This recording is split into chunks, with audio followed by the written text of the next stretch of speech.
All right, hey everyone. This is Shine MMA, and today, let me just fix this mic for a second. All right, today, as you can see, I'm going to be explaining to you why Merab Dvalishvili and Sean O'Malley is the fight to make next.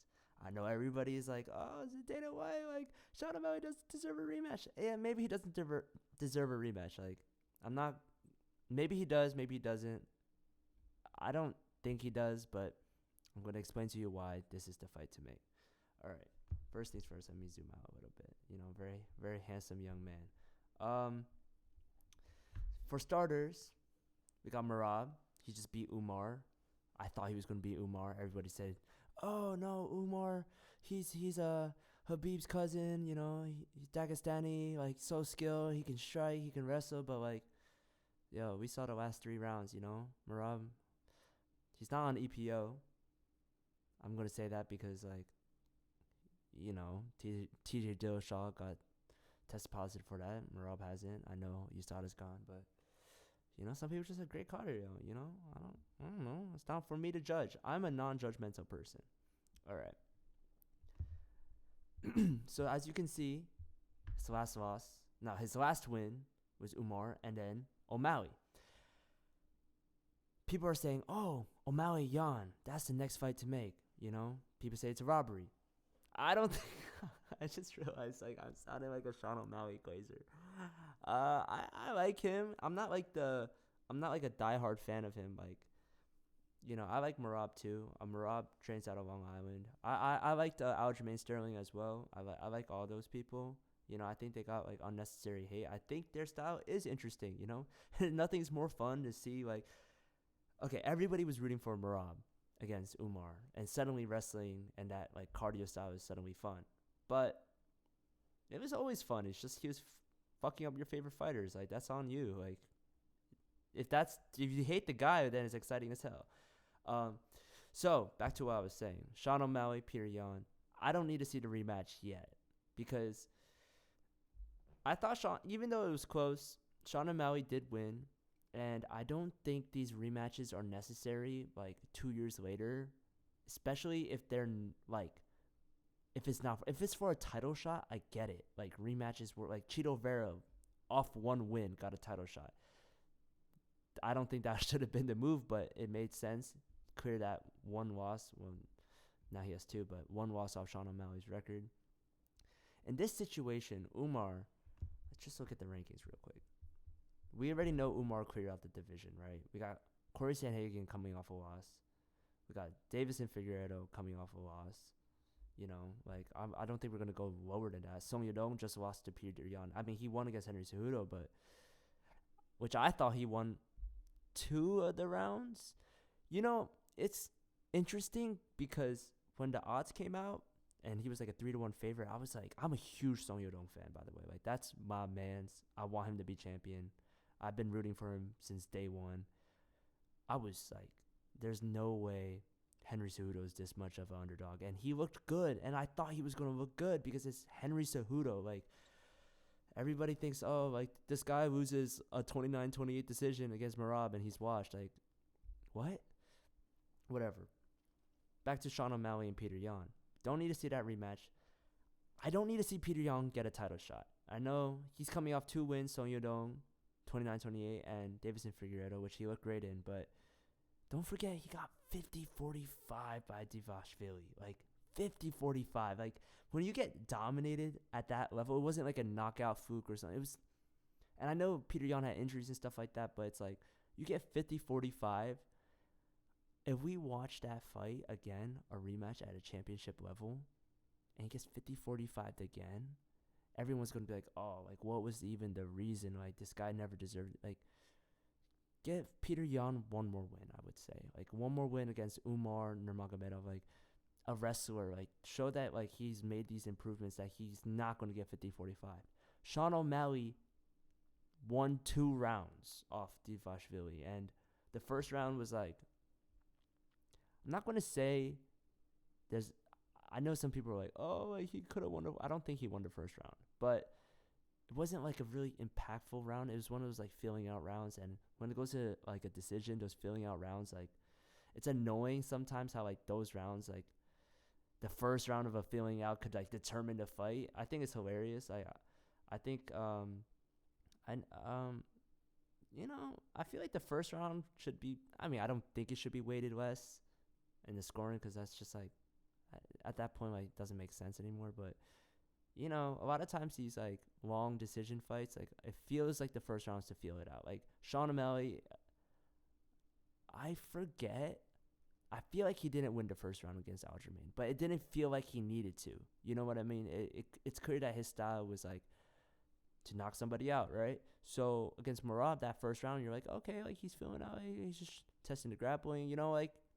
But then when it goes to a like kind of a close decision, like that first round, if you did a little bit more, same thing with Aljamain Sterling, Peter Yan. Like that first round was like the debated one because it's like clear 2-2, but the first round was like, oh, who landed that one punch to win the round, right? That's how you get split decisions.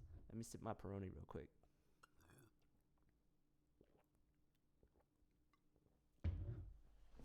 I'm gonna kick this guy's face. There's a very valid point that Alexander Pantoja should get that double champ status fight. I actually agree with this a lot. I know that's the fight people are really desperate. They want that fight. And I think that should be the fight to make. But he's going to fight Kai Kara France. And probably after that, he could think about it. I know there's like sparring footage between him and Sean O'Malley. And Sean O'Malley like hurts him and all that. But that's like sparring from a while ago. Like I don't take that too much into consideration. Like the Volkov Pavlovich fight, everyone was like, oh, Pavlovich was beating up in sparring, and look what happened when they actually fought, right? So I think that is the fight to make. But if not, then like Sean O'Malley's ranked number 1 right now. He did knock out Aljamain Sterling to win the title. At the end of the day, even though you could say it was a quick turnaround, all that, he still did that. Then he got a title defense. I know it's like, oh, but it's Marlon Vera. Like, still got a title defense. And Merab wants to fight. And he's champion. Like, that's enough to say. Okay. Moving on to the next big fight news that people were talking about was Islam and Ilia Topuria. Like, is that the fight that's going to happen? Like, I feel like that is going to be the fight. It's unless they wait to make an announcement after Bilal defends against JDM, because I feel like that whole thing is if JDM wins the belt, I think Shavkat is going to have to wait for Islam. Like, Bilal is never getting a title shot again. Oh, I actually don't hate Bilal. Like, I don't know why people hate. I mean, I know why people. Actually, I don't. People hate on people for no reason. Like, he's not a dirty fighter. He's not boring. I guess the Gilbert Burns fight was a little bit annoying because Gilbert Burns had one arm. But, like, I don't remember. I haven't been watching Bilal for too long. So, but the Bilal Sean Brady fight, like, that was exciting. And the Leon Edwards fight, like, for a Leon Edwards fight, it was pretty interesting. I think it was the best Leon Edwards fight since the knockout against Kamaru Usman, So we got that. I think Ilia, if Bilal wins, the next fight will be Ilia. I don't see Arman Tsarukyan getting a title shot until he fights another person. I don't like the Charles Oliveira rematch. And here's why. It's like, I'm kind of a Charles Oliveira fan. I mean, I feel like most people are. Like, I don't think... I guess if you're, like, Armenian or, like, you're from that region or you just don't like Brazilian people, probably are a huge Charles Oliveira fan, especially in UFC 300 against Arman Tsarukyan.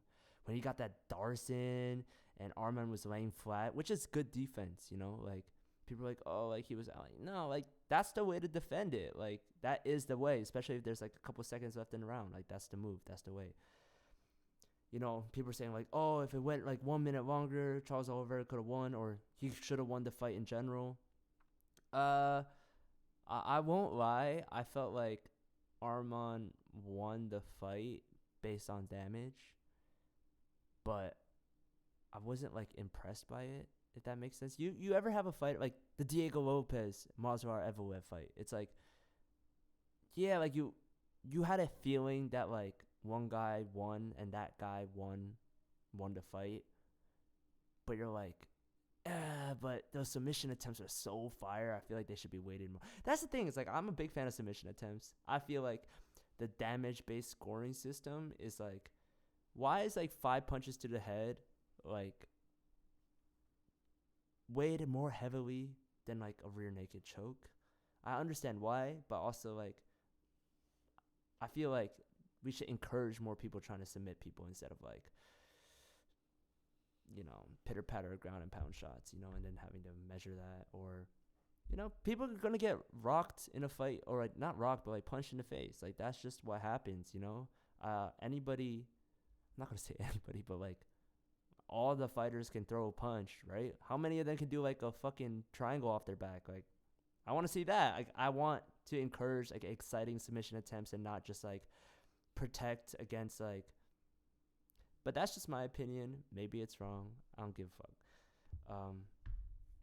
And last but not least, we have Diego Lopes, Alexander Volkanovski. Yo, there's like a video that I never ended up doing, but because it was like a year ago. I was like, should I start making videos? My first video did like 2K with like one headphone working. This is like my 4th video. Probably why there's a lot of pauses. Probably why I'm yapping. It's also why I'm screen recording the UFC website. And shout out my one friend that's going to watch this. I think Diego Lopes fucking fucks up Volkanovski, man. I'm a huge Diego Lopes fan. Remember that, like, when he came in, short notice, he was like a 10-1 underdog. And, like, I wanted him to win that fight so badly. I understand why they gave it to Masvidal, but everybody was like, yo, Diego Lopes is that guy, though. And he is that guy, and I think he will become champion. Everyone's like, oh, Volk got it in the bag already. Volk is going to win. Oh, like, he's the champion. Featherweight GOAT. Like, no, Diego Lopes, I could totally see him not even, like, chinning Volk, but, like, submitting Volk, okay? Like on some, like, they're in a firefight, they're brawling, Diego gets hurt, Volk gets hurt, it gets into a scramble, Diego Lopes throws up like flying Americana. I don't even think that's a real submission, but he does a buggy choke. Does a buggy choke on Volk. And who doesn't like Volk after the Islam fight? Like, I think I became a fan after that fight. Cuz I wasn't a fan cuz I was so hyped for the 3rd Max Holloway fight. And I saw this man get pieced up for 5 rounds, and I was so sad. I was so sad. Yo, Ilya Topuria would be like one of my favorite fighters if he didn't just violate both of them, Like, you want to see like people who are these underdogs who like find success. Like, I think I find myself rooting for the underdog a lot, and Diego Lopes is the underdog in this situation. I don't think he should be. Like, you saw what he did to Brian Ortega.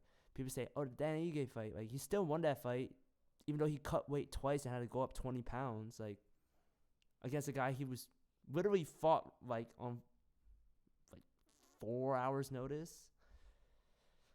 He already took the first fight on short notice, too, because Conor McGregor pulled out. So, that's my man's Diego Lopes. And that's it for today. Just a quick little video, a little rant. Deuces.